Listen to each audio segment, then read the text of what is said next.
following is a series of lore videos presented through the lens of an ongoing narrative. Over the course of the story, you will gain a deep understanding of the wonderful setting of Werewolf the Apocalypse. Stay tuned after each episode for additional out-of-character information on the topics covered. Thank you for that story, Firehound. It was quite moving.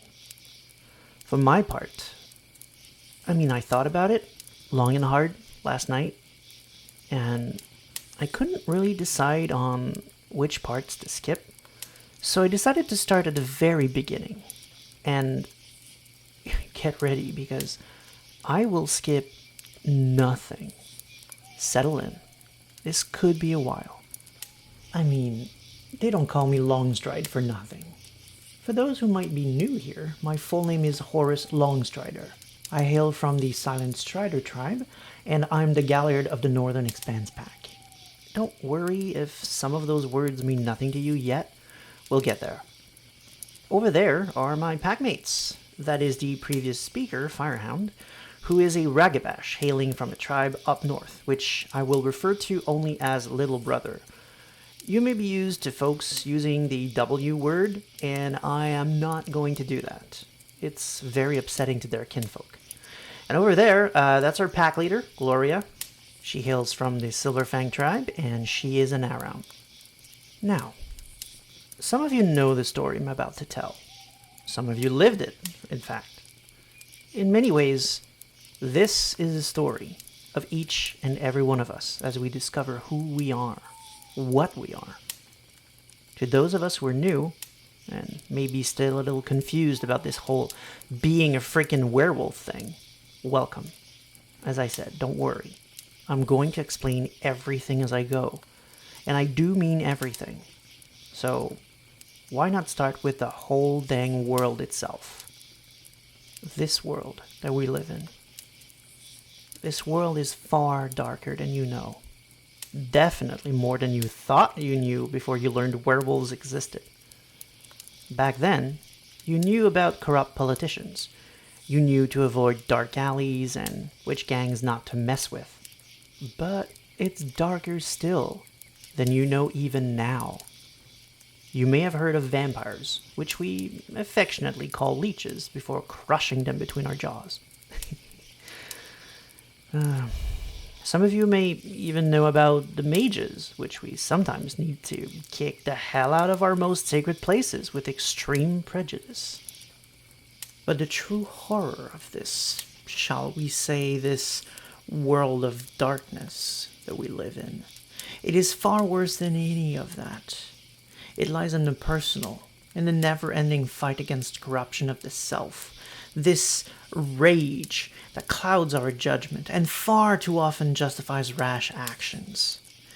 There was a time when we had allies among the other shapeshifters. Did you know that? Oh yeah, there are others. I see you there. I see your reaction.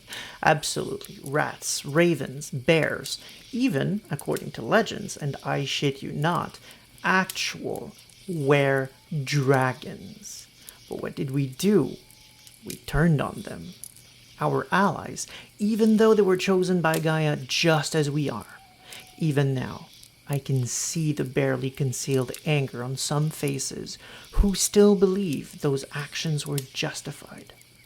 I am, of course, protected by their respect for the ritual we are gathered for today, so they will swallow their rage for now. But I ask this: how many more self-indulgent and senseless war will we wage before we learn to stop sabotaging ourselves, before we start using our claws wisely against those who truly deserve it? Oh, how long I could talk about those who do deserve it. For the horrors of this world also lies in the cosmic, in the endless task we were given to save our mother, Gaia, from our timeless enemy, the wyrm. A battle we are sadly losing. Still, a battle that must be fought to our very last. To understand that, let me give you some context. I must have heard this tale 1,000 times. Each recounting is different. Many tribes and other werefolks have their own takes on who did what and when, but most agree about this. Forget about the Big Bang. Forget about the history that you know. Human science, it tries its best, but human science can't see the entire picture. The spirit world, the very origin of everything, is a giant piece of the puzzle they know nothing about. There was a time when both worlds were one. The separation came much later. Back then, facts and causality were vague suggestions at best. So I say again, forget what you know. This is how the world began. With 3 spirits, collectively known as the triat. The wild is the very cosmic force of change and chaos itself. It is pure, infinite potential. It is without form or definition. Orderless, it is always changing. It is anything and everything that could ever be and has ever been. Next up is the weaver. She is the force of stasis and order. She is often described as a spider, for she weaves the wild's potential into concrete shapes. Before you go on judging her for her future actions, understand what she does is essential. For if the wild had its way, nothing, and I do mean nothing, could endure. Nothing would be stable. The weaver provides this stability. It is thanks to her that this tree right there is a tree, that it produces oxygen that we need to stay alive, and that tomorrow it will still produce oxygen, and not suddenly fire or antimatter. She gives everything forms, functions, and limitations, so that everything has a chance to exist. The web she weaves is called the pattern web. In a nutshell, it's the very fabric from which reality is made of. But endless creation is not sustainable. Imagine if everything that had ever lived was still alive. If that strikes you as enviable, please think again. We would run out of space. We would suffocate and yet never be able to die. Things have to end to make way for what comes next. Entropy is required to maintain balance. And entropy, well, his name is the wyrm. Ah, you remember that word, don't you? I used it before. The wise amongst you ask, why is he our enemy if he is essential to the balance we strive to maintain? Well, because the weaver went mad. The reasons why are a matter of debate. But at the end of the day, what matters is that she attacked the wild. Tried to trap it in her webs. But the wild cannot be contained. In her rage, she turned her fury to the wyrm instead, wrapping him in her webs, the pattern web. In his prison, the wyrm still rages today, madly thrashing about, attempting to rip free, since he's trapped inside the weaver's web. In other words, the fabric of reality. You can see how ripping it apart puts all of us in a bit of a pickle. Over time, the wyrm's anguish transformed him, corrupted him. He used to be entropy, but he is now something else, something much more dangerous and malignant. He is corruption. He is destruction. No more waiting for things to serve their purposes before taking them. He needs to break free now. He needs to destroy everything now, no matter how. That means poison and rot. That means sickness of the body and the soul. Whatever brings the end, the apocalypse, faster, he's up for it. He's bringing it. Now this is where a common misconception happens. If the weaver is mad, and the wyrm is our sworn enemy, then the wild must be our ally. Wrong. So wrong. The wild is no one's friend. That would be assuming the most alien of beings is even able to empathize with our cause, or even its own. We help the wild, yes, because we seek balance. Right now its influence in the world is vastly inferior to the other two, but it does not reciprocate. It cares no more for our help than it is, in fact, even aware of it. The wild is an agent of implacable change, good or bad. And if you are in the way of that change, it will crush you. And if you're lucky, that's the worst it'll do. We are not of the wild. Again, for those in the back, we are of Gaia. Gaia is everything. Creation itself. She is you, she is me, she is life. She's even the triat itself, and she exists beyond them. Nothing can be, not even them, without her. The worm's attack hurts her, however. His poisonous fangs infecting the fabric of reality threatens her very life. He is killing her. Gaia created the Pharaoh, the shapeshifters, well, most of them anyway, to help the world run smoothly. The dragons, for example, she created first to be her memory, so mistakes of the past wouldn't be repeated. Us, she created much, much later to be her warriors, her defenders. Ours is the duty to stop the spread of corruption, and when the time comes, to stand before the worm itself for the final fight on the plains of the apocalypse. A time that is coming really, really soon if prophecy is to be believed. In the meantime, we fight. We combat the worm whenever it breeds and wherever it dwells. But that isn't enough. The worm is entropy. It is death. So understand that simply killing his minions achieves very little in the end. We're working in his hands. Ours is also the task of healing, of bringing back the balance. Only then will the world be at peace. Only then will Gaia be truly safe.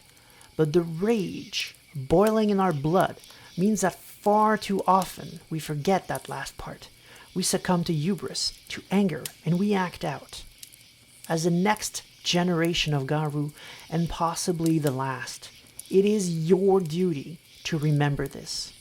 To do better than those who came before, even if our proud nation will resist that evolution at every step. I hear growls. My good faith seems to be growing thin. Fine, I said my piece.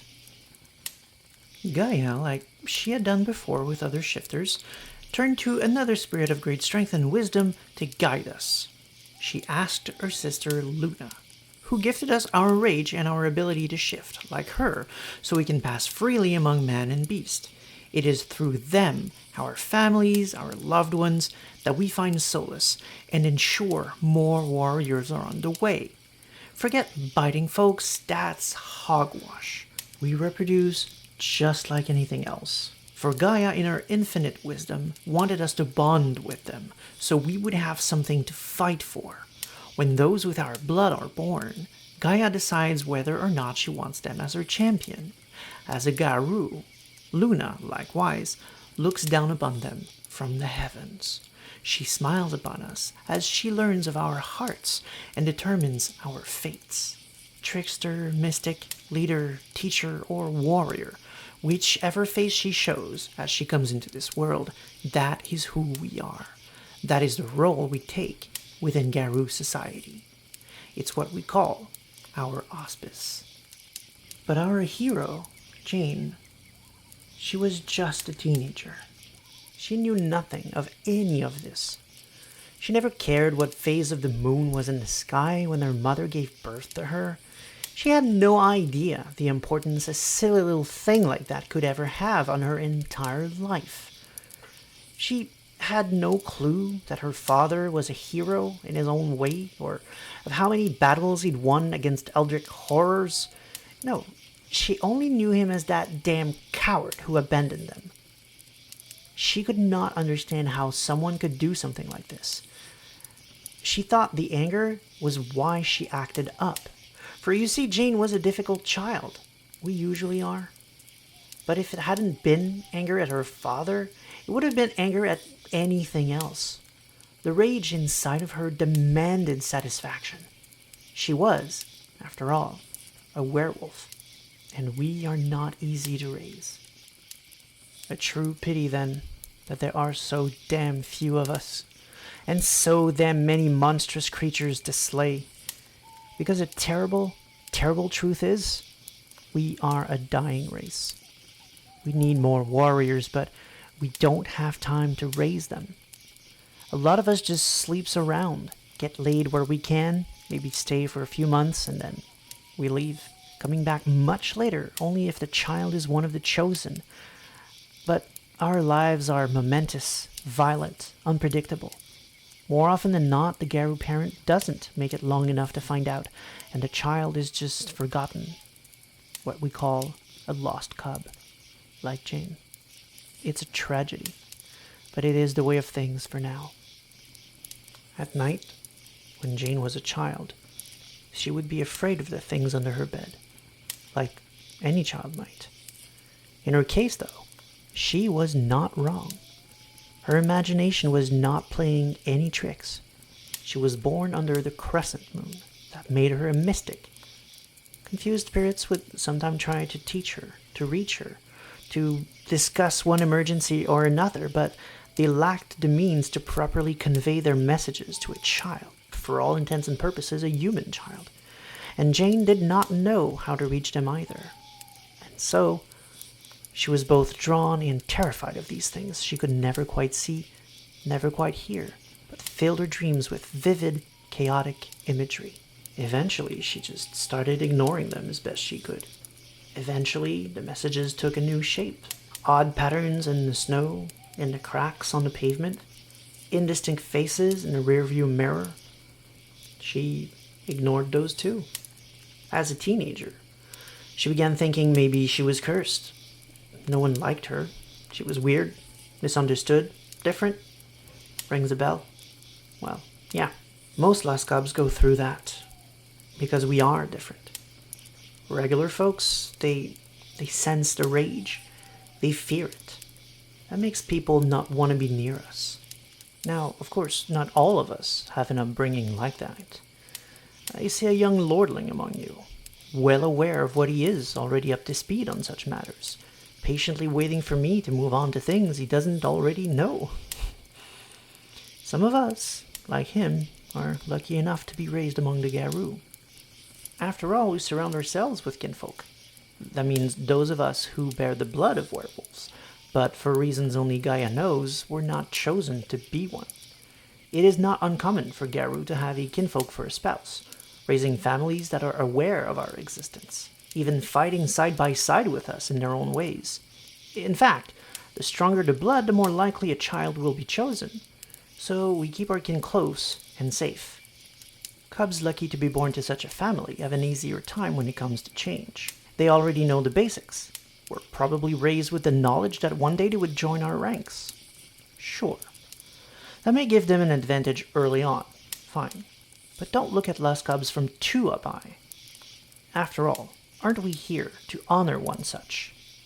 She may have known none of this then, but one winter day, in her 16th year, Jane killed a monster, all by herself.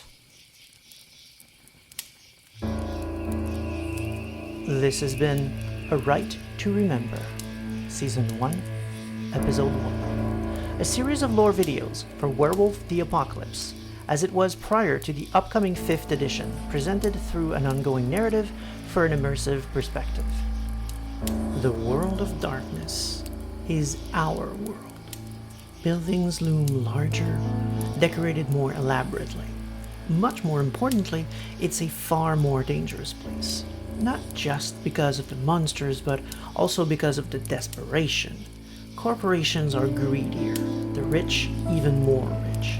Cities are bigger, with more streets ruled by gangs where the armed forces only go when they really need to, or when an unscrupulous politician pays them handsomely to cause trouble, unaware that the politician in question is only doing so at the bidding of the many things pulling their strings. Humans live and die every day, in one invisible war or another, quickly forgotten, discarded.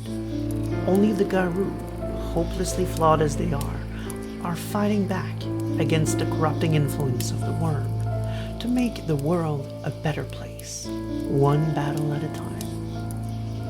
For more information on the triat, Werewolf the Apocalypse 20th Anniversary Edition core book does a good job of covering the basics one could only previously find in the Book of the Wild, the Book of the Weaver, and the Book of the Wyrm. Regardless, I highly recommend reading those books, for they offer particular insight and clarify frequent misconceptions. I've included the most common and problematic one here: the assumption that werewolves and other shapeshifters are of the wild. They are not. The Garou are Gaian creatures through and through. Likewise, nature isn't of the wild either. Nature is balanced, it is pure, it is Gaian as well. The wild is simply stronger there, where things a rational mind cannot explain may still occur, away from the static and monolithic landscape cities where the domain of the Weaver lies. You could also check out my 4-part series on wyrm lore, if that's where your particular interests lie. Please look for episode 2, where we discuss the first change.